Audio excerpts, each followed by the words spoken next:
MLS preview, what to expect from Lionel Messi, plus other key storylines to watch.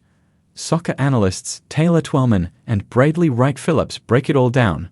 Major League Soccer is back.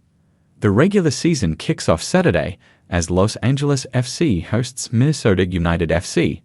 Then that evening, all eyes will be on Lionel Messi's return when Inter Miami takes on New York City FC at 7:30 p.m. ET. How will Messi and Inter Miami fare this season? What about new expansion team San Diego FC? MLS season pass analysts Taylor Twellman and Bradley Wright Phillips spoke with NBC News about those topics and more ahead of this weekend's kickoff. Editor's note: the following interviews have been lightly edited for length and clarity. What is your level of excitement for this upcoming MLS season? Twellman: it's crazy to think I've been in and around this league since 2002. For the beginning 10 years of this league, it was all about surviving. And I would say for the last 12 to 15 years, it's about thriving. If you would have asked me in 2005 or 2010 when MLS was thinking of expansion and really building these gorgeous stadiums, the owners would have said, we need to find our way to get into two markets, St. Louis and San Diego. And I think it's only fitting that San Diego is the 30th team in the 30th year of the league. Wright Phillips: for me, it's the new signings first of all. I always look at who's coming to the league, and straight away, one of my favorite players to watch in the Premier League ever was Wilfried Zaha. I feel like it's been a little bit quiet, but joining Charlotte FC is really good for the league and for himself. He's one of those players that runs at defenders all game long. He looks like he's going to be very fun to watch. Also coaching changes. You've got Grave Berhalter back in the league and Bruce Arena. They've both taken over clubs that, I'll be honest, have been sorry. For the last few years you don't think about Chicago. You don't think about San Jose. And now they got two new managers that have done very well in this league. How big of a deal was it to bring a team to San Diego?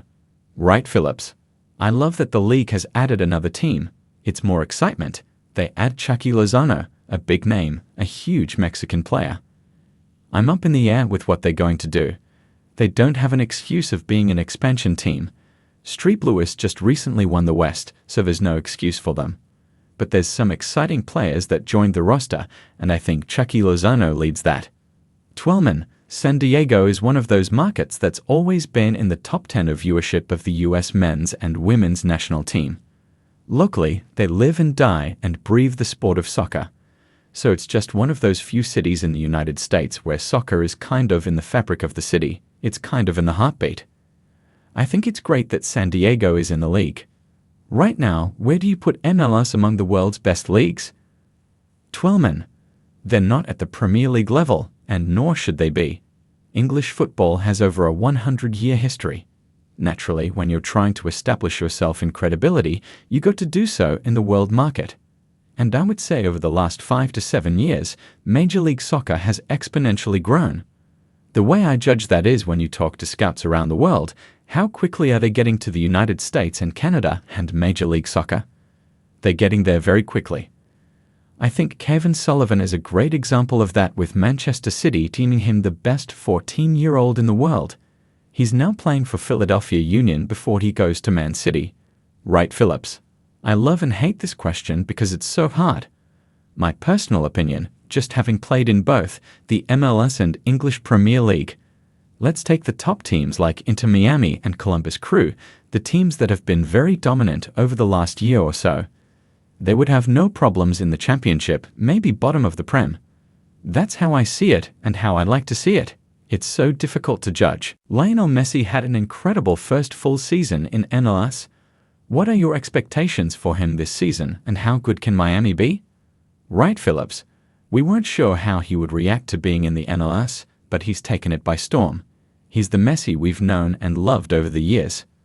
What I do know is that, especially in America, Inter Miami won't be seen as a successful side until they win the MLS Cup. So Javier Mascherano, Lionel Messi, Sergio Busquets, I think that'll be the one thing on their list. Until they win that, I don't think people will say it's been a huge success. But saying that, they've been a joy to watch. Twellman: he had 36 goal contributions in 19 games last year. If not for a horrific ankle injury from a slide tackle in Copa America, he would have played probably 25 or 26 games, and he could easily have had 45 goal contributions.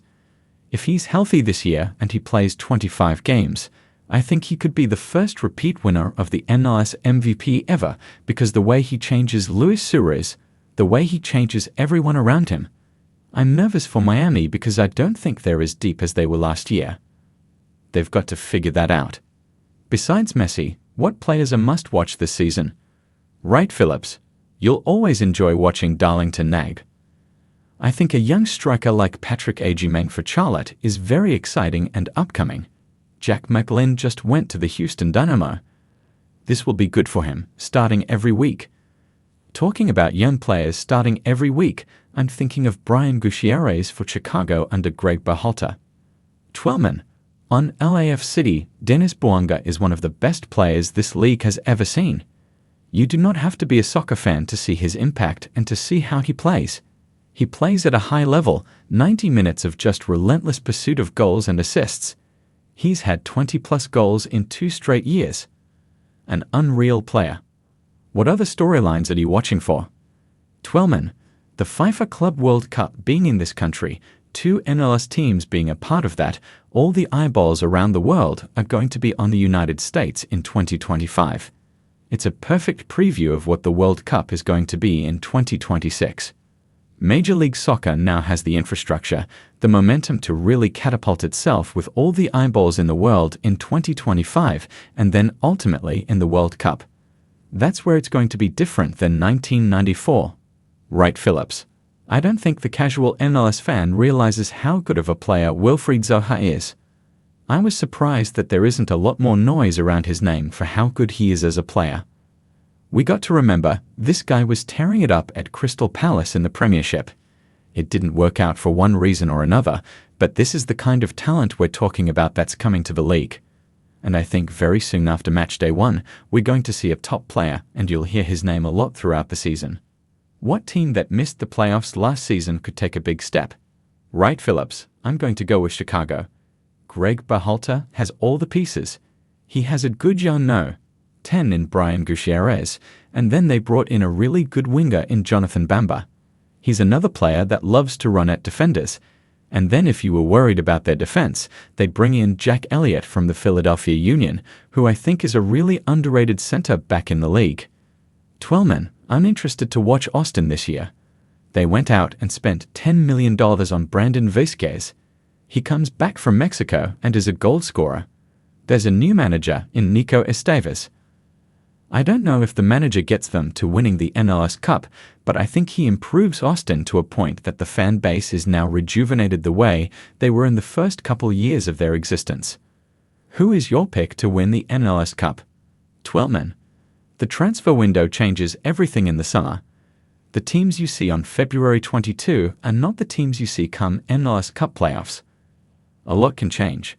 But as of February 20, I think people are really overlooking Atlanta United and Cincinnati. They had the best transfer windows. Wright Phillips. You have to look at Cincinnati. Over the years, Cincinnati has always been a team that doesn't concede many goals. Now you add Evander, one of my favorite players. You're putting him on a side that is defensively sound. He has a striker in front of him now in Kevin Denke, who is very efficient in front of the goal. When you talk about attacking talent, adding Evander, and you talk about how good they are defensively, that's a team that's built for the playoffs.